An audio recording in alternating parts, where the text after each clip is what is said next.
I'd like to call this meeting of the Elkhorn Common Council to order. It's February 3rd, 2025 at 5:30 p.m. Will you please rise for the Pledge of Allegiance? Pledge allegiance to the flag of the United States of America and to the republic for which it stands, one nation, under God, indivisible, with liberty and justice for all. Roll call, please. Tim Schroeder. Here. Peter Harvey is absent. Gary Payson Jr. Here. Ron Dunwoody. Here. Scott McClory. Here. Ken Minell is absent, and Kurt Harkness. Here. Next, we have public comment. Do we have anyone here for public comment? Jordan, if you'll give me just a minute to read this, Jordan, and then if you'll come up and state your name and address. Sam. So public comments are limited to 3 minutes each. The public may speak on any item of city concern, whether or not the topic is included on this agenda. However, if the topic does not pertain to an item listed on the council agenda, the council is not permitted to address or discuss the matter during this meeting. Under open meeting laws, the council must notice an item on the agenda to allow discussion on that matter. If the council is not permitted to discuss your concerns, your comments will be considered and may be placed on a future agenda for further discussion.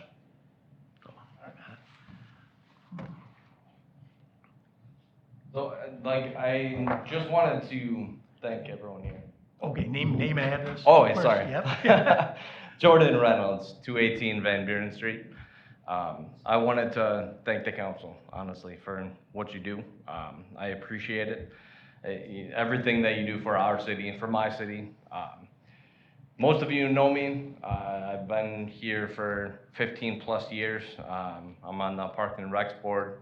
I'm an Elkhorn Rotary member, Elkhorn High School lacrosse coach. I was also an EEDA for 5 years or so. But I'm considering being more involved in the city. It's my city, like I said. I've been here for 15 years.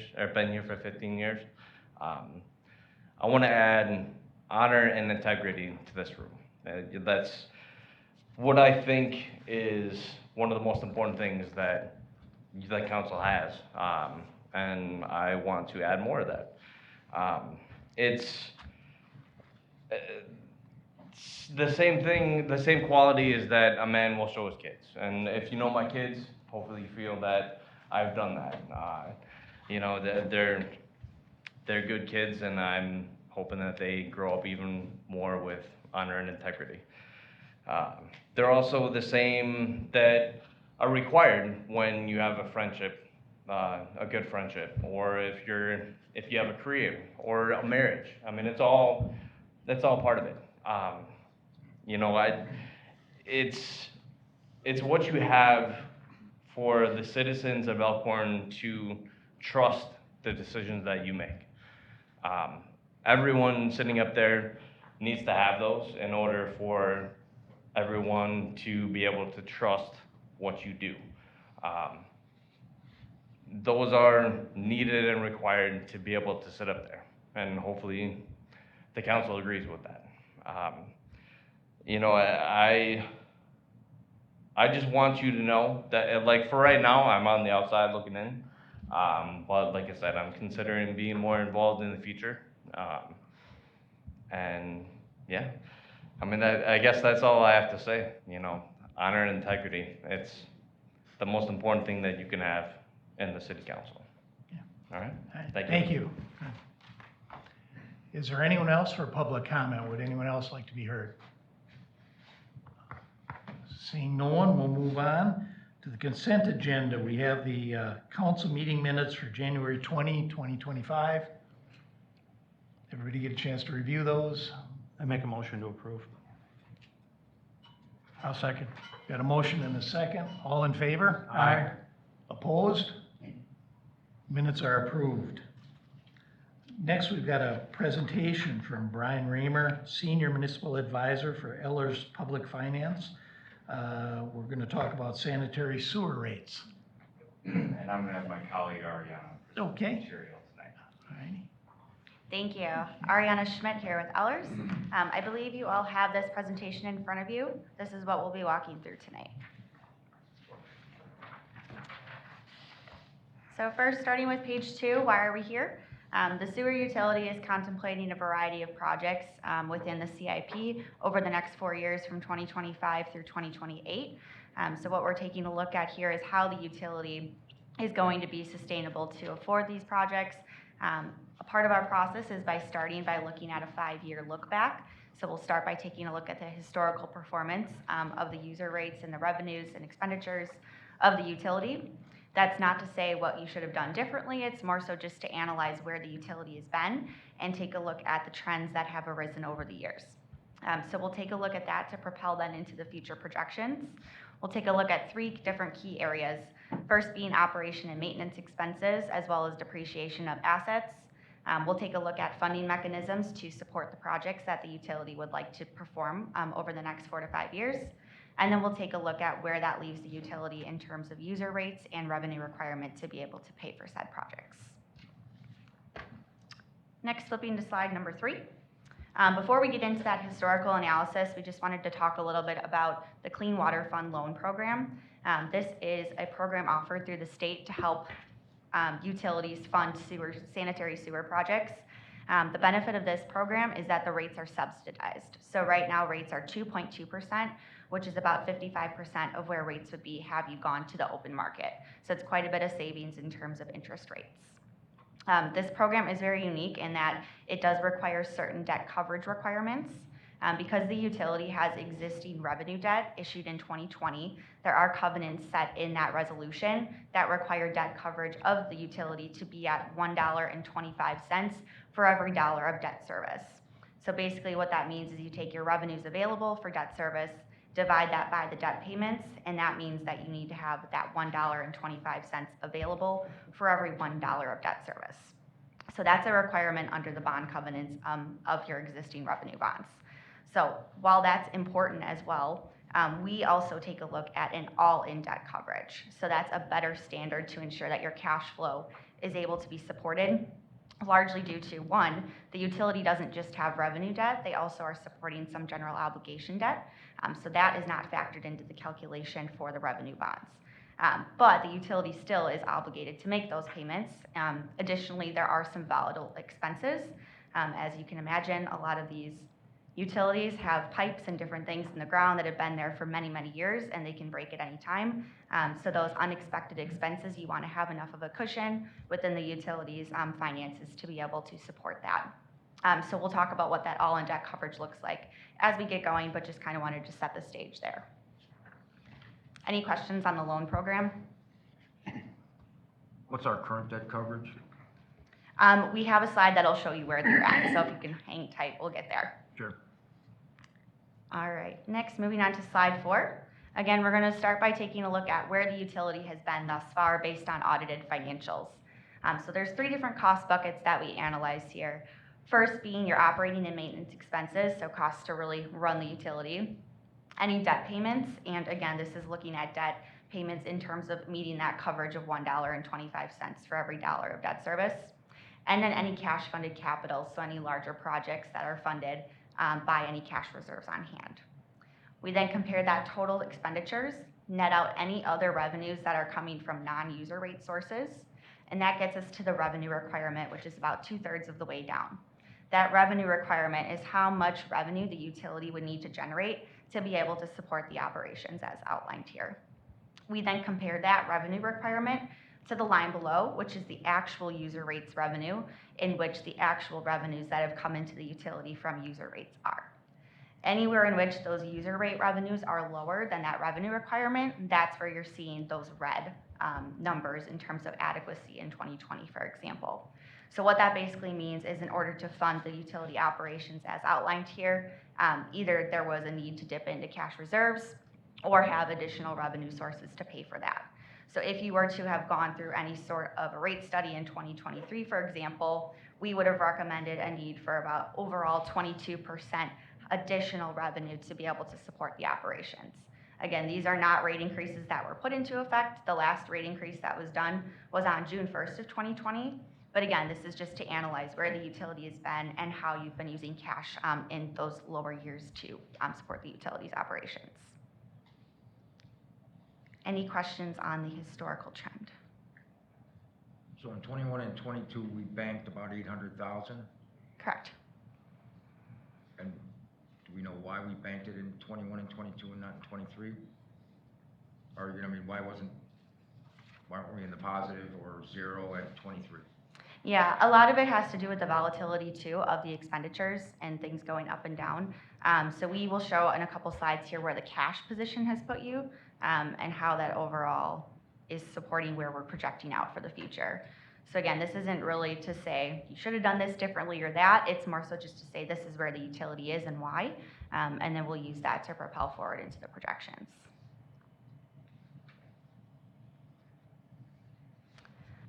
All right, before we get into the projections, we've got a few graphs here to paint this a little bit clearer. So first, on the top right, looking at the all-in debt coverage, this is what we alluded to a couple slides ago. So what you're seeing here is the existing debt in orange in terms of debt payments for the or debt outstanding for the utility. The green line that you see directly above that is that minimum recommended available revenues for debt service that we would advise you have in the utility. And then the purple line is the actual revenues that were available for debt service.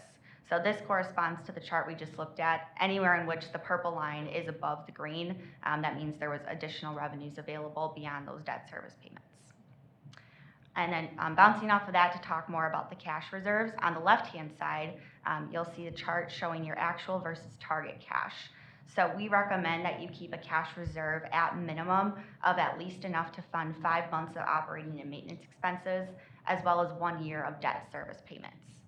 So you'll see that reflected in those orange bars on the graph. And then where the utility's actual cash position is reflected in the orange line above. So as you will see here, there is a surplus of cash beyond that minimum benchmark that we would recommend the utility keep on hand. And we'll show that in numerical form on the next slide. And then last thing is the bottom right graph, looking at the operating ratio. The line in blue is basically saying if your revenues and expenses broke even, that would put you at a perfect position right in the middle. Anything above that means that the utility has been performing beyond that. So that orange line, as you can see, is pretty much above every year historically, getting pretty close to that 1-to-1 ratio mark in 2024.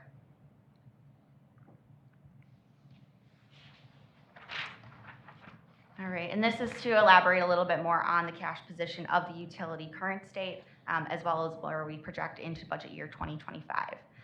So about 1/3 of the way down, you'll see that line that says actual working capital cash balance. That is the actual cash balance of the utility year over year.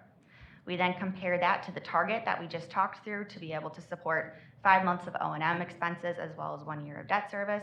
And that shows you that in 2020, for example, you had about $2.5 million above and beyond what that target benchmark would be. So what this tells us is that obviously the sewer utility is in a healthy position in terms of cash reserves, and it gives us some opportunity to leverage some of that cash to help fund some projects, leveraging that cash rather than issuing debt for some future projects. So we'll break that down further as we talk about the CIP. So next, before we look at the future, we're going to talk about what those capital projects are. So right here, you'll see a list of all the projects to be funded and planned in 2025 through 2028. So it's roughly about $7 million worth of capital projects. The largest ones are the 3 at the bottom, coming mainly from the lift station and a few other projects that'll be done in 2026. And the utility will be using the Clean Water Fund Loan Program that we discussed at the beginning with the subsidized interest rates to fund those projects. Beyond that, we would recommend applying cash to the remaining projects. As we just saw previously, there is sufficient cash to do so, and it results in the need for less debt to be taken out, lower cost of issuance, and no interest, obviously, if you're using the cash on hand to do so.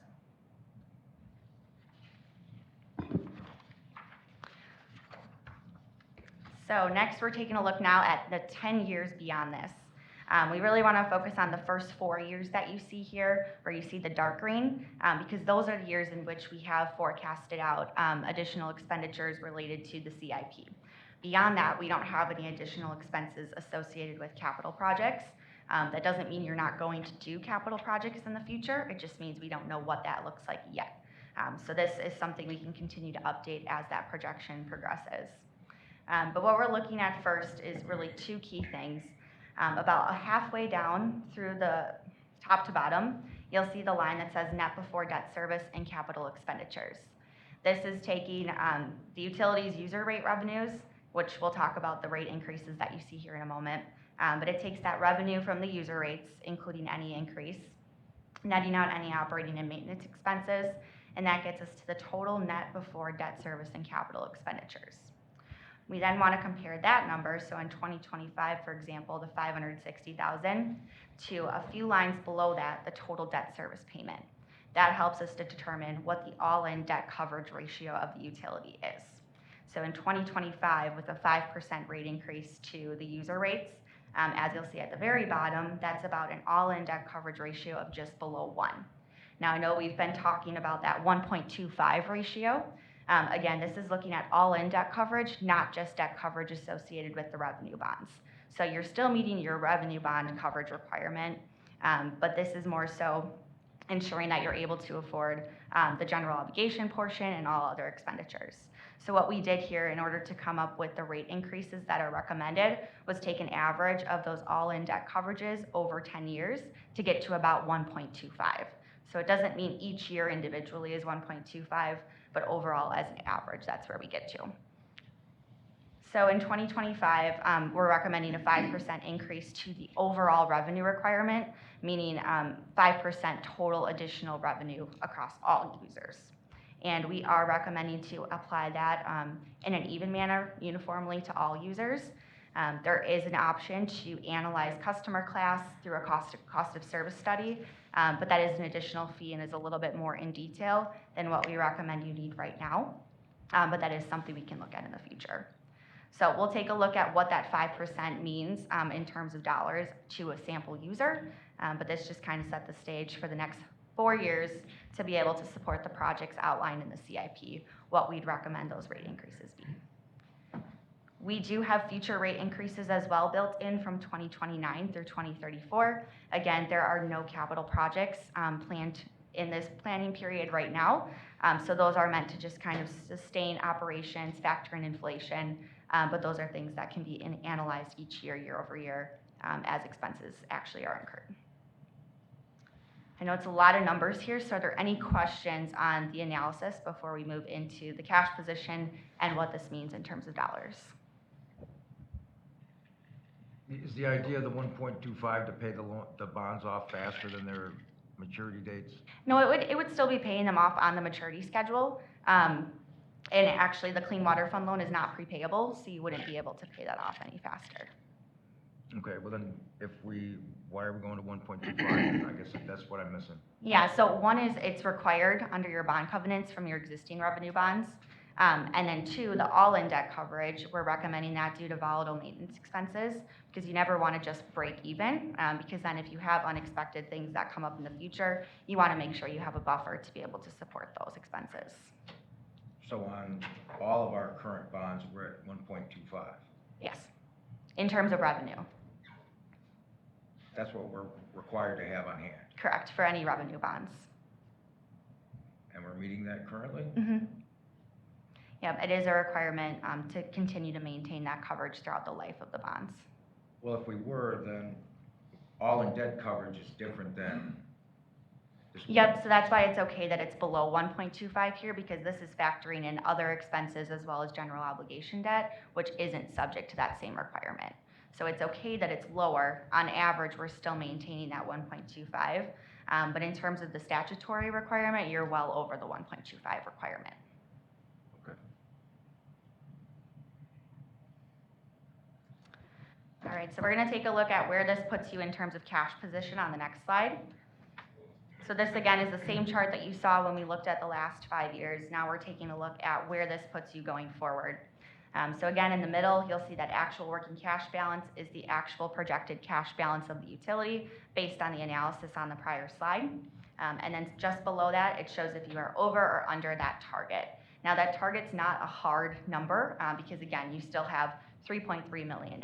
It's really just a benchmark to aim towards to find that sweet spot between applying cash to fund projects versus issuing debt to fund projects. So you will see a dip slightly below the target in a few of these years.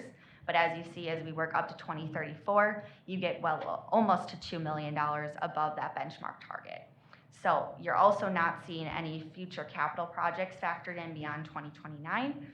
So those are some other key factors that we took into account when determining this analysis and recommendation. So the utility still maintains a healthy position with these increases and with the future capital expenditures.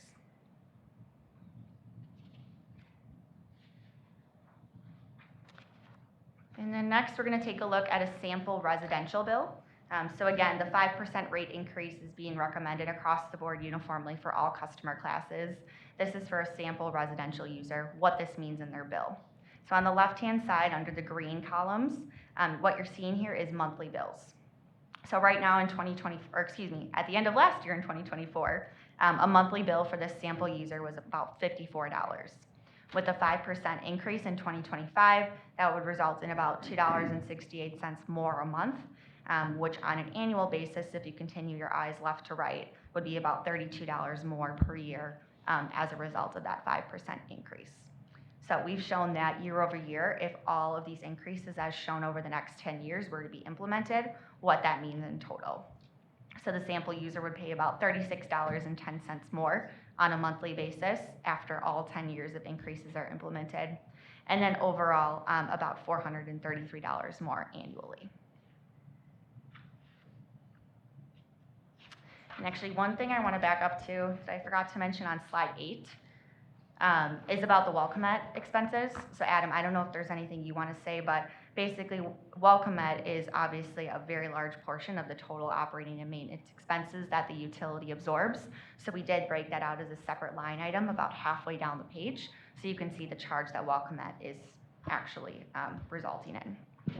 Yeah, and just to add to that, and I want to address Alderman Hartness's question about the fluctuation in the health of the sewer fund from 2020 through the present. And one of the biggest fluctuations we've had has been in the Welcomette fees. So just by way of example, we paid almost $2.1 million to Welcomette in 2020. That dropped by $200,000 to almost $1.9 million in 2021. It dropped again by about $250,000 in 2022, and then jumped back up $300,000 in 2023, and then jumped up $400,000 in 2024. So as a result, when you're having those wild fluctuations every year, that's had a big impact on the cash flow for the sewer department. So that's been one of the biggest factors. And then with the projected increase again for 25 based upon Welcomette's letter that they sent us, that's the reason we reached out to Ellers and asked them to do the financial analysis.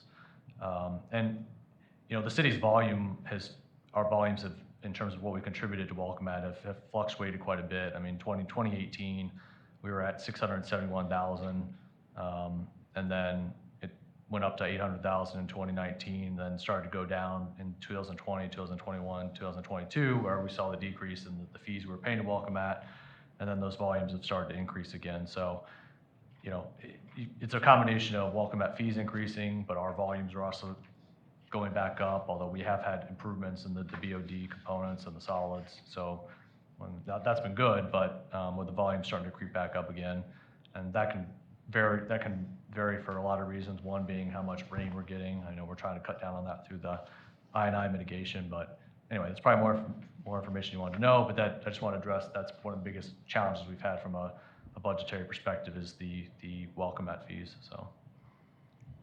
And we did continue to forecast about a 5% annual increase from Welcomette year over year in this projection. As Adam mentioned, the rate increases have fluctuated quite a bit, so that's where we're at in terms of this, but we can update that continually as we know where the rates actually end up. All right, so then lastly, we're going to wrap up with the recommendation slide. Just to summarize some of the items that we've talked through today. So we would recommend that the utility implement these annual increases 2025 through 2028 as we've outlined, and then inflationary increases thereafter, obviously subject to change as future capital improvement projects come into the picture and are analyzed as well. And then again, targeting that all-in debt coverage of around $1.25 on an average over that period of time. And then additionally, we discussed using cash to fund a variety of projects, given the healthy position of the cash of the utility. And we do still recommend to maintain an observation on that cash reserves to ensure you're at least keeping 5 months of O&M costs plus 100% of debt payments for the next year in that, so that way you have those reserves available as needed. And as we also discussed, there is the opportunity to apply cash in the future once we incorporate those CIP projects into the financing plan. So I will open it up for any questions that you all may have. Otherwise, I believe there's an agenda item later on the agenda regarding the resolution to act on this item.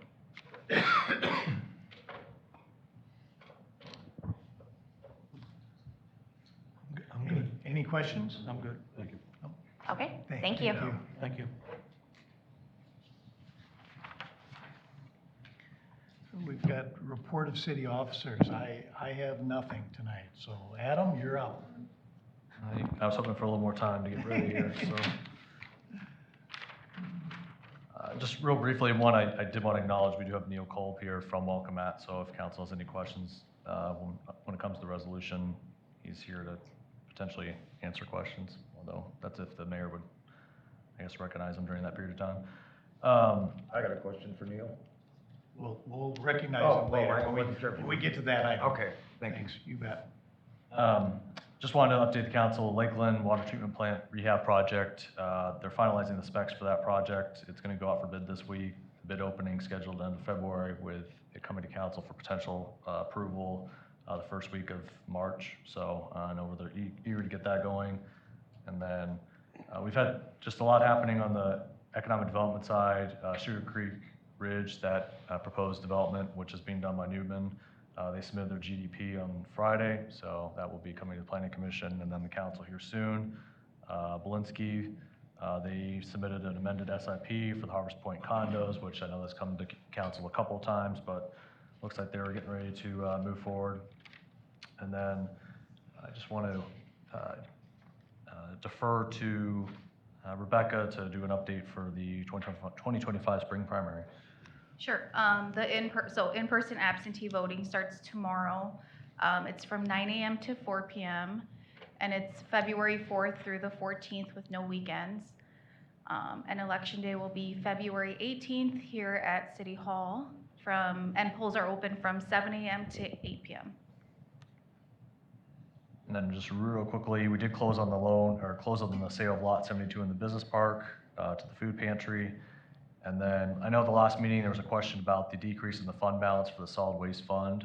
We did some additional research on that, largely due to the help of our treasurer, Chris Brigler, and discovered that it would appear that waste management, the amount of tonnage that they were reporting that the city had used in 2023 was higher than 21, 22, and based upon information we've gotten from LRS for 2024, it seems like 2023 was an anomaly in terms of tonnage. So we've reached back out to Waste Management to ask them for documentation justifying the amount of tonnage that they billed us for. We will see what they say. We've consulted with the city attorney's office.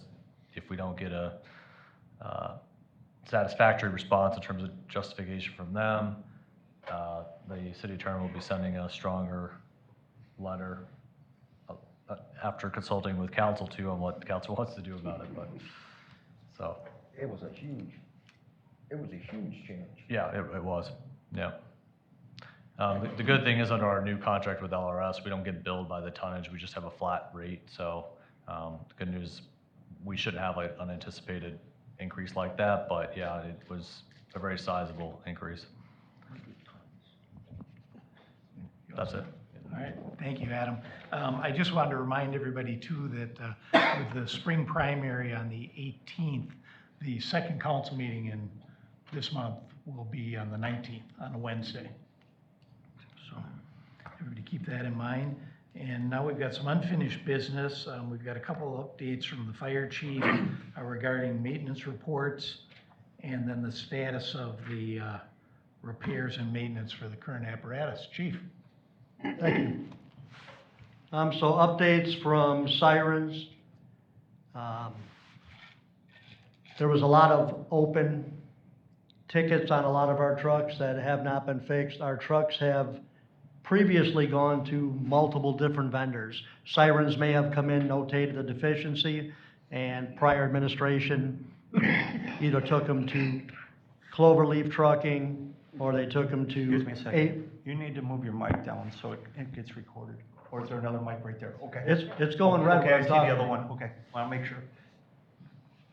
So they've gone to AM Towing, Cloverleaf, and I know for some of the smaller vehicles, he was using Elkhorn Motors, which we are no longer using. We are using Crosby, or we're using Miller Motors out of Burlington.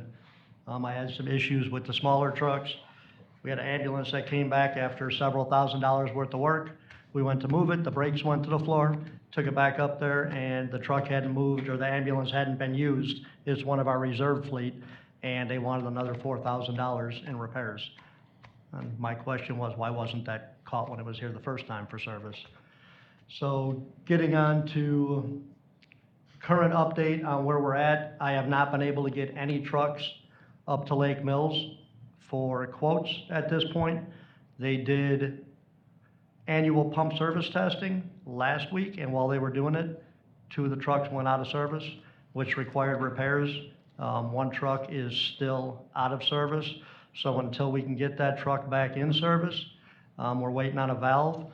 I don't feel comfortable taking another truck out of the city and leaving us with just one truck if that one would go down.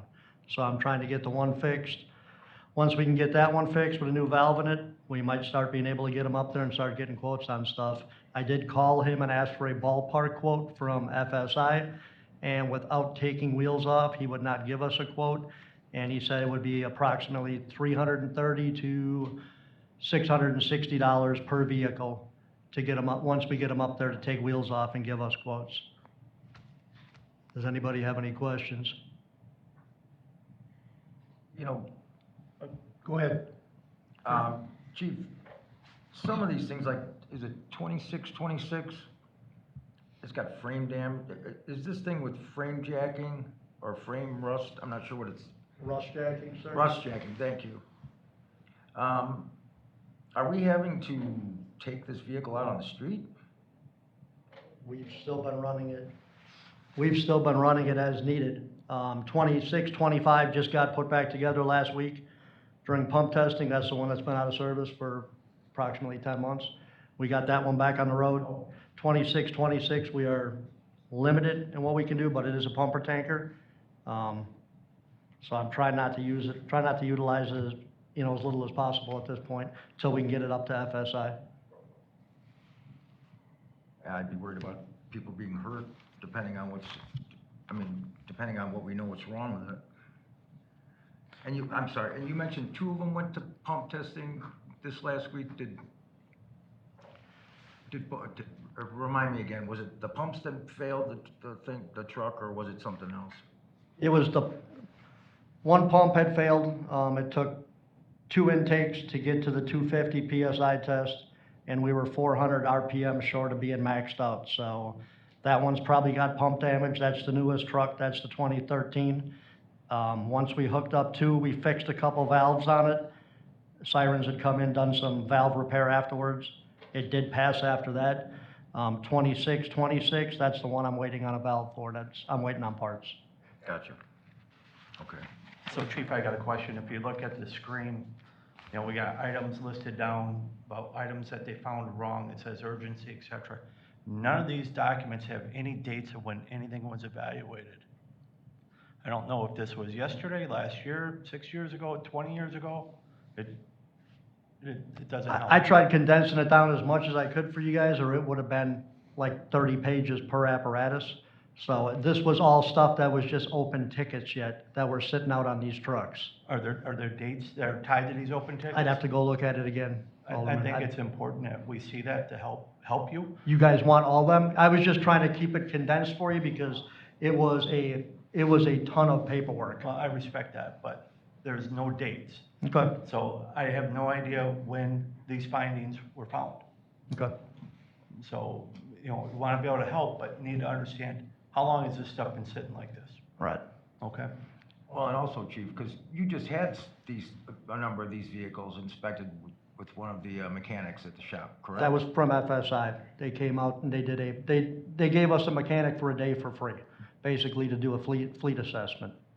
So that, the paperwork from that mechanic is different than what I'm looking at? You said this is from Right, Sirens? this is from Sirens.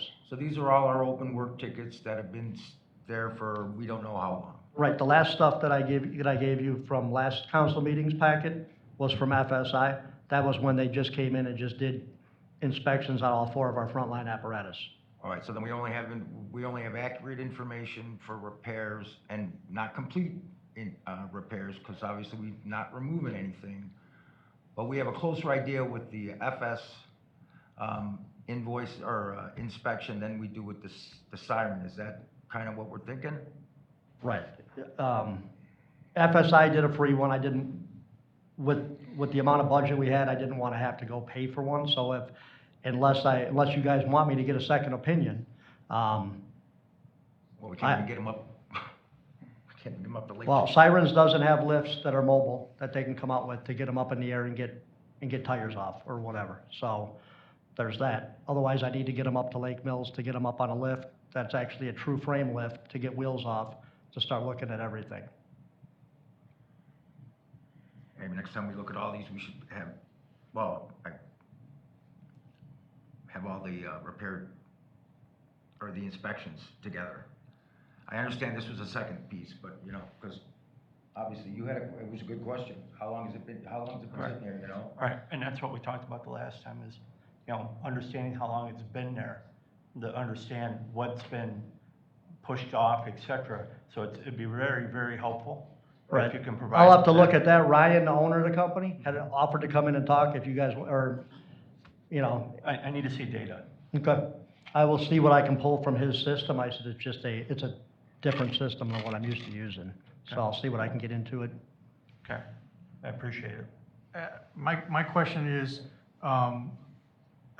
I see your point about not wanting to put a truck out of service to take it up to Lake Mills, but if we don't ever take them up to Lake Mills and get them up on a lift and get the wheels taken off to do the full inspection, how are we ever gonna be able to, you know, it's a chicken and egg kind of thing. I agree with you. So is there a way that we could you reach out to a fellow department and say, you know, can you kind of be available if we need you for 8 hours on Tuesday, because we're gonna have a truck out? I mean, how do we go about that if we can't take it up there? I'd have to coordinate with either East Troy or Lake Geneva or both that have staff companies in-house. I said everybody else, I mean, Town of Delavan, LaGrange, everybody's Right. volunteers, so it's Right. gonna have to be someone that has I mean, it'd at be no least different than daytime when staff. they reached out to you and said, we got the same, you know, issue. Right. Obviously, you wouldn't leave your own city or township short, but if we have a true emergency where our pumper's up in Lake Mills, can we count on you to come give us mutual aid or whatever? Unless somebody's got a better idea, because I don't see how we're gonna, otherwise you're just chasing our tail. Right. Well, the So other thing I would add to your point is, what is the condition of those trucks right now? Should we just call up a towing company and have some of these moved? I mean, are we driving unsafe vehicles up to the garage and we should have it towed instead? I mean, and back it up with what Scott had just said about talking to the townships, or just so we can get some, I mean, I don't know, I'm not trying to tell you how to run your business.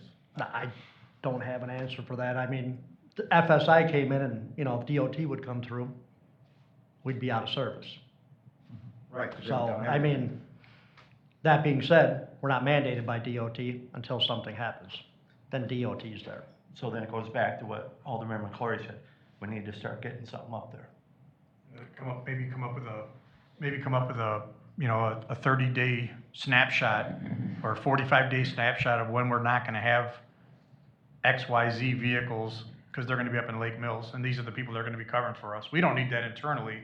We just need to know that you've got that covered with your staff and with your fellow chiefs. I mean, if they're at, We need to get them up there yesterday. if they're at 330 to 660, I'm assuming it's gonna be half a day turnaround time on a truck. Right. So I should be able to pay someone, you know, just get someone to come in on overtime, take a truck up, sit with it, and bring it back till we can get them off and start getting prices on them. Right, but that doesn't help you with you leaving yourself with quote-unquote one vehicle. That That part, was- that that part was- you're gonna have to work out with. That was my fear, was leaving us Yeah. shorthanded. Right. So, Gotta be done. Well, are any of those pieces of equipment now that can be, are, down, that could be towed up to the garage and have it looked at? I don't know. No. There's nothing, okay. so you've Everything's already looked run, at- you've already everything's, looked at all that. everything's up and it actually runs. So, I mean, the only one I'm a little bit worried about is the tender. That's the only one I'll drain the tank on that one before I go. That's the one without the brakes, right? Correct. would it be reasonable to, figure out a plan with the Lake Mills folks where you could get, you know, however many vehicles, I think you said there's 4 that we need to get up there, 4 or 5, does that sound right? 4 of them, sir. 4. So, you know, we can do, you know, one every, I mean, again, you have to work on theirs, you've got to work off of their schedule, not ours. But if the people from Lake Mills could take a truck a week for 4 weeks, or if it every other week, or whatever we need to set up, Okay. unless somebody disagrees. I agree. Agree. And that, I'll take the blame on that. I was afraid to take trucks out and not have coverage for our citizens, was my reasoning. Right, well, I'm just, like I said, I'm just trying to come up with a short-term, you know, bridge solution to the problem, Correct. so. Anything else for the chief? Thank you, chief. Now we've got discussion and possible decision regarding proposed resolution 2025-05, a resolution increasing sanitary sewer service charges. And I guess first I'd like to call on Neil, if you want to give us a state of the welcomette? Sure, yeah. If you want to come up to the, Yeah, you bet. and we evidently have some questions for you, so. Yeah, great.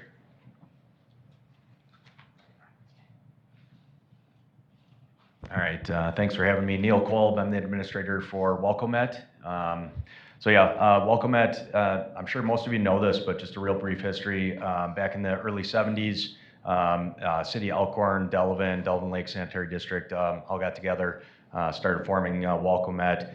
By the early 80s, late 70s, early 80s, the plant was built in Delavan, and the plant was removed here in the city of Elkhorn. So Welcomet serves 10 different communities, including Mallory Ridge Landfill. So that's what makes us a metropolitan sewage plant. Obviously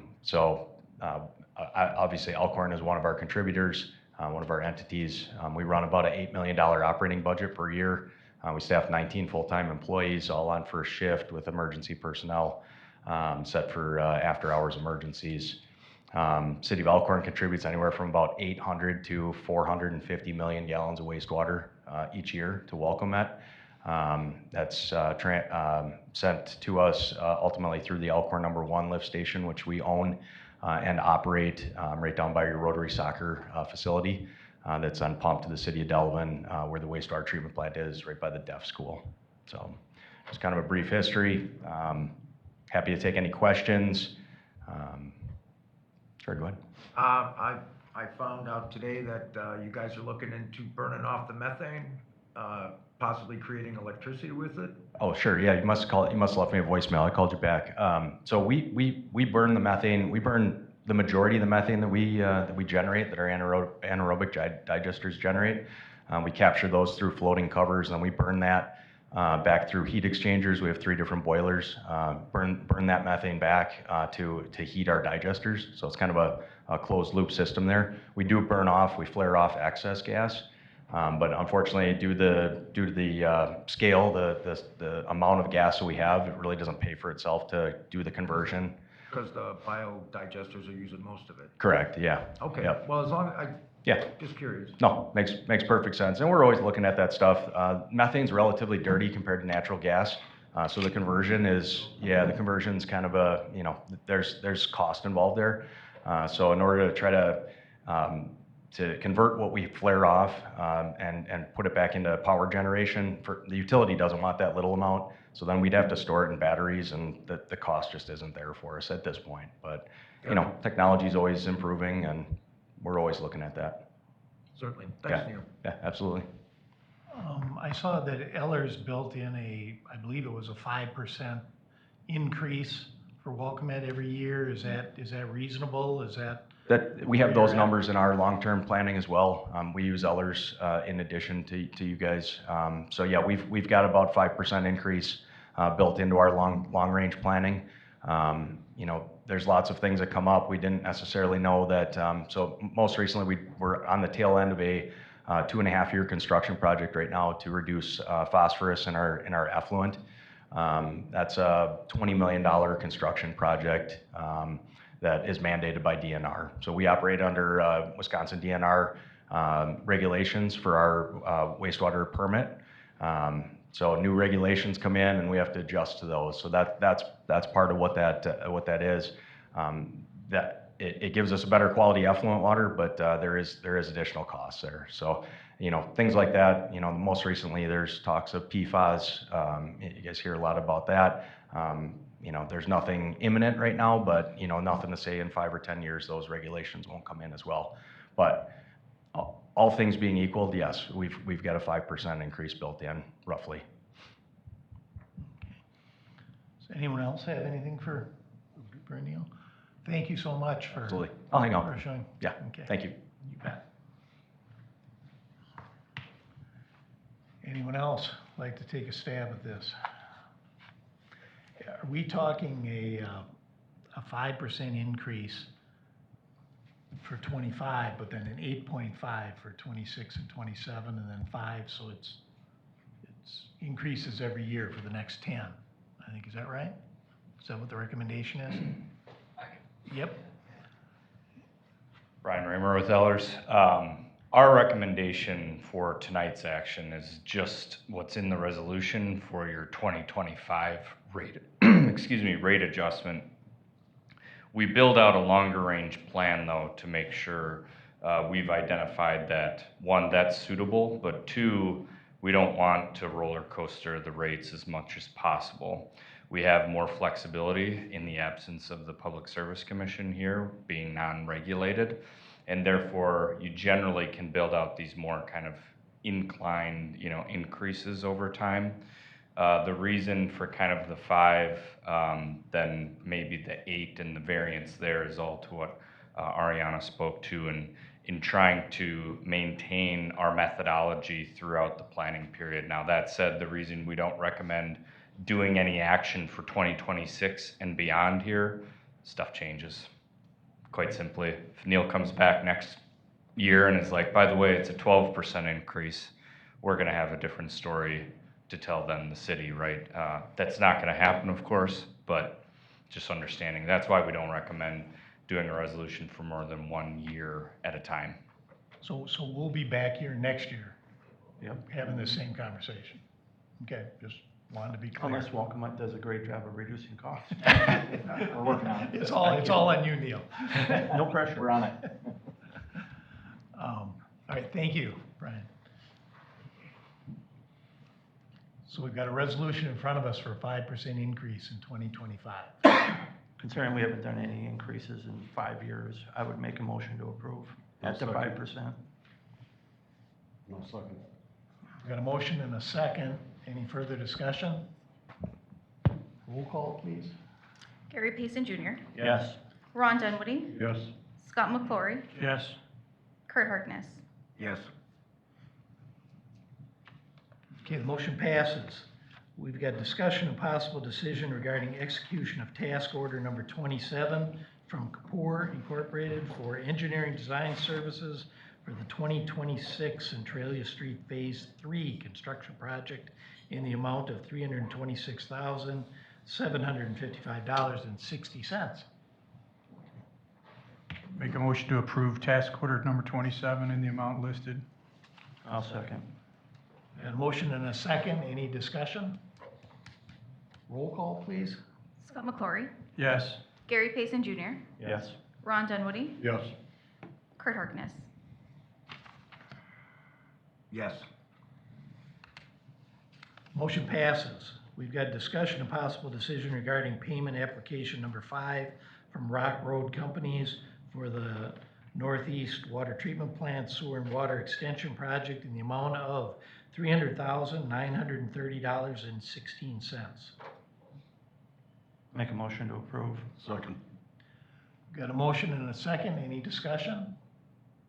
Just real quickly, just as an FYI, we will have to have conversations with them about liquidated damages because the project is delayed, so there is enough retainage left that we could assess the full amount of LDs should we decide to do so, but I just want to acknowledge that, they are behind schedule and that we will have that access to the LDs even approving this payment app. So there's plenty there, okay? Yep.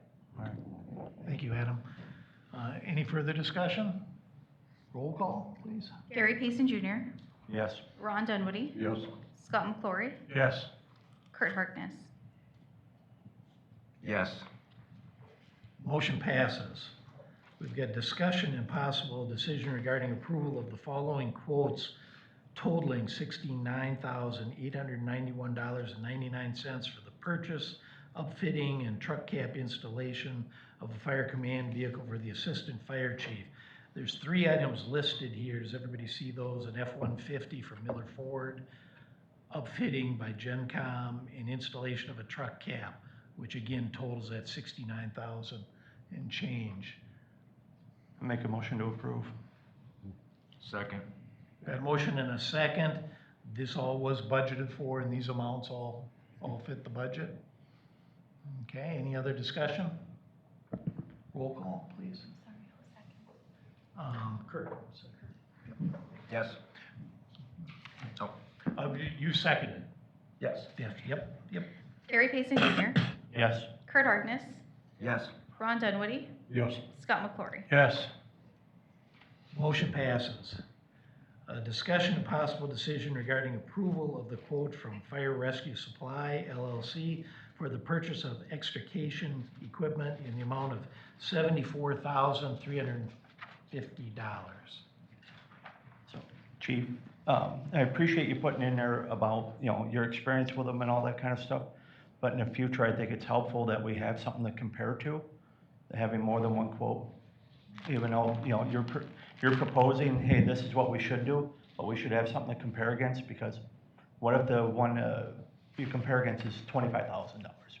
It's just giving us more input to understand what we're spending, okay? Okay. With that, I'd make a motion to approve. Second. We've got a motion and a second. Any discussion? Chief, when it comes to this kind of equipment, is this the only manufacturer that has 100% guarantee, this rescue tools are 100%, doesn't have, it's got a lifetime warranty or something on these things? Yes, sir, it's the only one with the forever warranty. Forever warranty, that's what I was looking for. Thank you, sir. Yes, sir. Roll call, please. Gary Payson Jr., Yes. Kurt Harkness, Yes. Ron Dunwoody, Yes. Scott McClory. Yes. Motion passes. We've got a discussion and possible decision regarding recommendation from Fourth Infrastructure and Environment LLC to accept quote from Mid-City Corporation for construction of the reservoir bypass at the Centralia Water Treatment Plant in the amount of $97,900. I would make the motion to approve. I'll second. Got a motion and a second. Any discussion? Yeah, when is this thing actually gonna happen? We've talked about this thing a gazillion times. Once you approve this project, they said they can get it done within 2 weeks, so they will be out there ASAP, and in fact, they need this to get done before Lakeland actually gets underway, so Okay. this will be done, I'm assuming, probably the next month. Okay, I see good. two of our water personnel are in the audience here for backup, so I guess that's good, but. And just as an FYI, I just wanted to clarify too, in the council pack, you'll see that there is a chance that because they're gonna be changing the pressures once they do this bypass, that there may be, they may need to do a water main repair, depending on what happens, so kudos to Foth, got quotes in advance as to what it would cost to do that, so that the contractor doesn't try to, charge us to make extra money basically if it happens, so they do have those quotes and they were in the packet, just so you understand what the 3 columns are. Those are just quotes that obviously we'll have to address if it happens, but just want to explain that, so. Okay. Thank you, Adam. Any further discussion? Roll call, please. Ron Dunwoody, Yes. Gary Payson Jr., Yes. Scott McClory, Yes. Kurt Harkness. Yes. Motion passes. We've got discussion and possible decision regarding proposed ordinance 2025-04, an ordinance creating section 17.3-35 of the Elkhorn Municipal Code regarding use regulations to allow temporary greenhouse structures, a first and possible second reading. This was an issue last spring. It really wasn't covered by ordinances. Hanson's got a greenhouse up and was using it. There's bad information flying around, and then someone else wanted to have one, wasn't really zoned for it, so we had confusion. This is to clean up the confusion and make the playing field fair for everyone. I think basically the ordinance that was presented to Planning Commission, we broadened it out so that it would cover commercial businesses, churches, and maybe nonprofits, say the Boy Scouts wanted to have a greenhouse or whatever it would happen to be. It's not meant for residential at all, and there's gonna be a permit that will be approved by the zoning administrator. So it doesn't have to come back through Planning Commission and council. I think What's that's the it. cost on a permit for that? Do you know, Rebecca, offhand? I do not. I was just curious. Yeah, I know VIP wanted one and Yeah, that's Hanson was, what yeah, so I was just curious, what does it cost to actually get the permit every, they're gonna have to apply for it every single year, because they, when they put their plants out every year, so. Yeah. And the zoning administrator will just have to approve the site plan, basically. Right. As long as they qualify. Right, okay. Other than that. I make a motion to waive the first reading. I'll second. We got a motion and a second to waive the first reading. All in favor? Aye. Opposed? We're waiving the first reading. I make a motion to approve on the second reading. And I'll second that. We got a motion and a second. Any discussion? All in favor? Aye. Opposed? The ordinance passes. We've got discussion and possible decision regarding proposed ordinance 2025-05, an ordinance amending section 17.4-235E of the Elkhorn Municipal Code to allow for greater residential density within a secondary environmental corridor districts under some circumstances. A first and possible second reading. Adam, do you have this one? Can you give us I can. Yeah, or Yeah, I mean, I'd like to know what the hell it means. yeah, so there's a section in our code that addresses, as you can see, primary environmental corridors and secondary environmental corridors. This came up because of, while planning for the Sugar Creek Ridge home development, that they have secondary environmental corridors. These are mapped out by the Sewer PAC, the Southeastern Regional Planning Commission. And basically, our code treats these secondary environmental corridors more strictly than we have to. So other communities don't regulate these as strictly as we do. So we don't have any control really over the primary environmental corridors, we do over the secondary.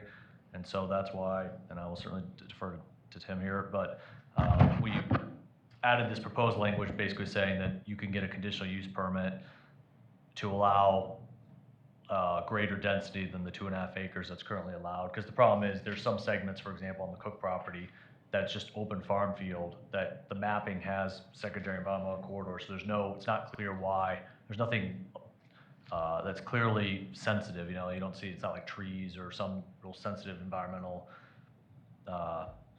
site, but for some reason it's been mapped on there. So otherwise, if you don't do this, it's gonna limit the ability of not only, let's say, Sugar Creek Ridge homes, but any other spots in the city that they want to do development, that they've got this secondary environmental corridor. This just gives flexibility to the Planning Commission to allow an exception if they think it's justified. Right, and I also reached out to, The other one, no, the 3 button, the one lit. Now try it. okay, There you go. I reached out to Joel Dietl, he's the chief land use planner for Sewer PAC, to get his input on this. Sewer PAC is involved in mapping the primary and the secondary environmental corridors. He acknowledged that the city has the authority to adopt an ordinance that allows for greater density. He just reinforced that they would hope that the ordinance would still protect certain areas from exposure to development, and you've already got that in your ordinance under subsection 3. It has a listing of all the areas that you're supposed to be protecting: the floodplains, the wetlands, the shorelands, the drainage ways, steep slopes, et cetera. So the way this was written was to require that the Plan Commission would have to give a recommendation, a positive recommendation, that they think this is in the best interest of the city of Elkhorn to allow an exception to the 2.5 acre density requirement within secondary environmental corridors. So it wouldn't be just one of these where it goes to the Plan Commission, and whatever their report is, it's up to the council. They would have to be a positive recommendation. They would also have to make a determination that it would still, even if they allowed an exception, there would still be protection for those areas that are listed above. So this is really just something that allows flexibility where it makes sense to allow more density. It's supposed to still be protecting all those areas that are protected before. It's a tool that allows flexibility, and hopefully it'll be used judiciously. And just, I'm glad that the city attorney clarified it's not gonna require a CUP, so I did say CUP, but you're right, it's just gonna have to be given a favorable recommendation. Give me a real simple understanding of when this would ever come up. Like, give me a very basic example, because I still don't understand what you're talking about. When you're talking about twice the density of more than 5 acres or whatever. It's coming in play, and I wish Matt had the map up right now of Sugar Creek, but if you look at the Cook family property, which is the 60 acres in the city that they're looking to put a housing subdivision in, Yeah. Sewer PAC has mapped portions of that land that's currently being farmed. There's no trees, it's just open farmland. There's segments of that they have designated as secondary environmental corridors. So the problem is, if somebody wants to come in and develop, like let's say, Newman does for this new housing development, they would be limited in the number of houses they could put in, because you can only have one dwelling per 2.5 acres, which was. Okay, now I understand So what that we're would- talking. Thank you. Yeah. Should have started with that. So then this really does need to be changed before we can set up the 5th TID district. Isn't that correct? In order for the development to move forward, yes, and that, obviously, the TID district is part of this project, yeah. Right, because the top of that piece of property is bordering the 100-year floodplain. And then I know there's at least one wetland, if not a second one. Help me out. He wants to put 163 houses in there now. Without this change, he won't be able to put that many houses in? Yes, that's correct. And it'll be based on 5 acres per house because it's right next to a 100-year floodplain, or is it, help me out? What's on the agenda tonight has to do with the secondary environmental corridor, so there's portions of the site plan that have these secondary environmental corridors. So it doesn't affect, it doesn't impact, let's say, wetlands, those are separate. I mean, this is only the secondary environmental corridors, so as Tim was alluding to, there's a whole list of things that aren't gonna be impacted. Right. And I guess we have to think about this as, that's a good example of why this came up, but it may come up in other situations. It may not ever come up for quite a while. It's just a tool that you have that allows for greater flexibility. So if somebody wants to develop within a primary environmental corridor, there's a density requirement right now in your ordinance of 1 dwelling for every 5 acres. So secondary environmental corridors are also important, but they're less important in the scheme of things. And so the city has previously allowed a development, but it's 1 dwelling per every 2.5 acres. So this would allow, and again, we don't know what they'd come up with, what the acreage, what the density requirement would be for this specific development. The one we're talking about, we don't know if it's gonna be 1 acre densities or whatever. They'll have to come in and show their concept plan. The Plan Commission will have an opportunity to look at that to make sure that makes sense and it still protects all those areas. And then if they make a favorable recommendation, then it comes up to, it's able to be accomplished. If the council approves. Correct. So the council still has final say. Yes, so the first step would be a favorable recommendation from Plan Commission, and then the council would have to approve it. So if you don't agree with the Plan Commission, you'd have the ability to say, we're not going there.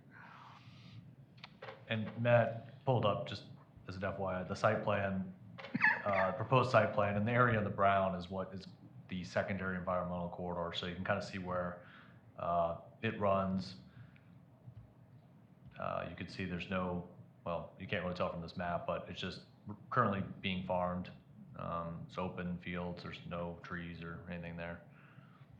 Well, but it's my understanding where that number 10 is, that's all 100-year floodplain. Or right up in that area is what, speaking to the builder a couple weeks back, I was told. Is that correct? I'm not exactly sure what area you're talking about. At the top of the picture, you see the number 10? Yeah. This whole area in green is I was under the impression this is all 100-year floodplain. Yeah, and that's, but we're talking about the portion in the brown. I'm just clarifying that, yes, the wetlands, they're still gonna have to deal with, they can't touch the wetlands. That's why you're bringing up the piece in brown, that's why I'm bringing up the section in 10, because if that's a 100-year floodplain, I mean, I don't know, kind of looks like there might be water running through there, but maybe it was done for some other reason. So, I mean, those are all really good questions, and those are questions that the developer's gonna have to answer. I'm sure they're in conversations right now with personnel from SewerPAC about why these areas were mapped the way they are. And if they want to develop in an area that was previously a secondary environmental corridor, I'm sure the SewerPAC is gonna be asking questions like, how did it get to become a farm field? It'll ask about floodland areas. So it's not a situation where this is just gonna be a Pandora's box that opens. It's just a flexibility tool that you will have where it makes sense. But we don't know how it's going to affect a particular development. For tonight, it's just something you're adopting, perhaps, if you are so inclined, that would apply to all developments going forward. I'd like to make a motion to waive the first reading. Second. We've got a motion and a second to waive the first reading. All in favor? Aye. Opposed? Aye. Okay, we're waiving the first reading. I make a motion to approve the second reading. Second. Got a motion and a second. Any discussion? All in favor? Aye. Aye. Opposed? The motion passes. We've got discussion and possible decision to sign a firework display agreement with J&M Displays. Yep, so that's included in your packet. I also included the memo. Every year we have this agreement that we sign. We've been doing it with J&M now for 5 years for our show. The main difference this year is that it just so happens that the 4th of July lands on a Friday, and the city of Elkhorn has always had the viewpoint, we're always done it this way, where it's always the Friday before.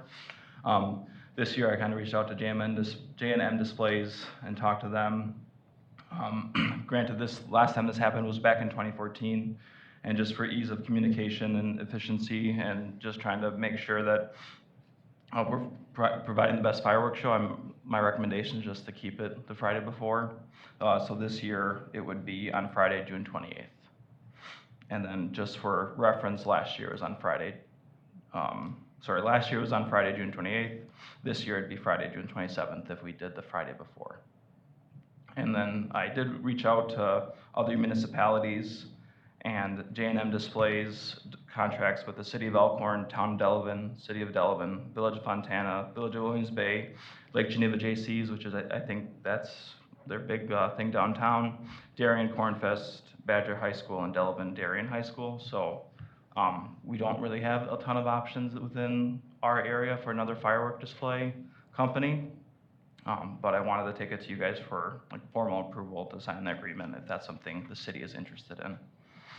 And they are offering discounts because of it.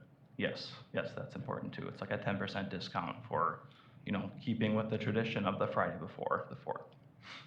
I make a motion to approve. I'll second. I just have one follow-up question. Good motion and a second. Your question, Scott. What exactly does it mean when they say 15% free for loyalty? Does that mean if we've been there X amount of years, we get another 15% off, I assume? Yeah, so it used to have like a 3-year agreement, and then Right. they went to year by year. So as long as we keep going back to them every year, we get like a 15% bonus show in a way. So So we're getting the 5% because they're changing the date, Yeah, you And- scroll down one more page. And then we're getting another 50% over the top? I didn't Yeah, catch so it's 8% There you early, go. if we pay on time, 15% because we're just There been we using go. them, yeah. So If it we is pay a. on, if we pay on time. I'm always in favor of paying on time. Yeah, so, and then obviously like the customer satisfaction is this year only, where we're keeping the Friday before the 4th. Okay, thank you. Yep. Any more questions? Yes, Tim? Hi, I just wanted to jump in here. One provision that brought me some pause was the insurance section. They're providing, which is great, a $10 million policy, general liability coverage. They agree to indemnify, defend, hold harmless the city. But then this next section requires that the city also get its own insurance policy that covers them. And that may not be a bad thing. I just think that you need to make sure that you have the ability to get that insurance and what would be the cost of that. It's under B, under the insurance section. It says separate and apart from the seller's insurance, buyer agrees to provide at its expense a general liability policy or special event insurance coverage. You're going to agree to defend, indemnify, and hold them harmless for anything that they're not responsible for. So I just hesitated there. I realize that sometimes these contracts you don't have a lot of discretion on because they're coming from out of state and they want to stick with their form. The other thing that caused me a little concern was the choice of law section at the end. It says that if we have a dispute with them, we have to go to Iowa to have a litigation in Iowa and in their county. Normally, we request that be rewritten to be Wisconsin, Walworth County. So that one, I realize you may not have a whole lot of choice in these things, but I think you could approve the contract subject to making sure that you have the ability or somebody does a check on the insurance to make sure it's not going to be extremely expensive or maybe, that it's even available. I reached out to CIVMIC today, sent them an email, haven't heard back yet. I sent them a copy of that provision. The one thing that is slightly confusing is it just says that we have to provide an amount sufficient to meet or exceed the municipality or industry standards, which there's no definition as to what that means in terms of what the amount is. So I'm not really, I'm pretty confident we can. I mean, obviously we have coverage through CIVMIC, so I'm pretty confident that we'll be able to meet this. But Our certainly, present insurance would cover this? unless they've got some weird exclusion saying they don't cover fireworks events, which maybe there is something in the fine print. But we are looking into it, so. Well, can we approve this pending the city attorney's approval, or? Yes, I think you can do that. You can condition it on, I think primarily I'm concerned about the insurance. So if that comes back favorable, that you've got coverage, or if the administrator can get coverage at a reasonable cost, such that he doesn't feel like he has to bring it back to the council, then you could go ahead with that motion tonight. Yeah. Kurt? Is there any conflict between Wisconsin law and Iowa law in this circumstance? I mean, do we have to change the venue? I always recommend that we do. So if we had this in advance, we'd be saying to them, no, it's got to be Wisconsin, and it's got to be Walworth County. And usually, I don't get a lot of pushback on the venue, the jurisdiction clause. Usually, I get pushback if we're doing something that's going to require them to expend more funds, like get additional insurance or make us additional insureds and those kinds of things. But it doesn't hurt to ask. I mean, wouldn't it be possible that they do something in Iowa or we do something here in Wisconsin that they don't do there? Absolutely, yeah. That's the reason why you don't like them. Change of the contract. So I'll amend my motion I'll amend my second. to have the city administrator work on getting those adjustments that has been laid out by the city attorney. And if everything falls in line, then it's approved. If not, yeah, bring it back. We're not on any kind of deadline, are we, Carl, right now? I mean, it's only February, we don't have to jump through a ton of hoops in the next 2 weeks, I'm assuming? No, I think we have a month for the Okay. early payment discount. So just put it on the next agenda with a changed language, or even just a memo from you saying, you know, you met with, or you could even cover it on yours, Adam, whatever. I don't think we need to put it back on the agenda and make you come back to approve it. Only if it's a problem. Right, that's what I mean. I don't think it will be. It's gotta be boilerplate language with all the other states that they deal with. Okay, we've got a motion and a second. Let's have a roll call. Gary Payson Jr., Yes. Scott McClory, Yes. Ron Dunwoody, Yes. Kurt Harkness. Yes. Motion passes. Now we're gonna take a motion to adjourn into closed session. Let me read this here. The common council may entertain a motion to go into closed session pursuant to the following reason. Pursuant to Wisconsin statute sections 19.851C, to consider employment, compensation, or performance evaluation data of any public employee over which the governmental body has jurisdiction or exercises responsibility. We've got discussion regarding candidates for the water superintendent's position. We will be reconvening into open session. Do I have a motion to go into closed session? So moved. A second. We got a motion and a second. Roll call, please. Ron Dunwoody, Yes. Gary Payson Jr., Yes. Scott McClory, Yes. Kurt Harkness. Yes. Open session. We just got discussion and possible decision regarding candidates for the water superintendent position. I'll make a motion to make an offer to the preferred candidate with the package that was discussed in closed session. And I'll second. We've got a motion and a second. Any discussion? All in favor? Aye. Opposed? Motion passes. Motion to adjourn? So moved. Second. All in favor? Aye. We're adjourned.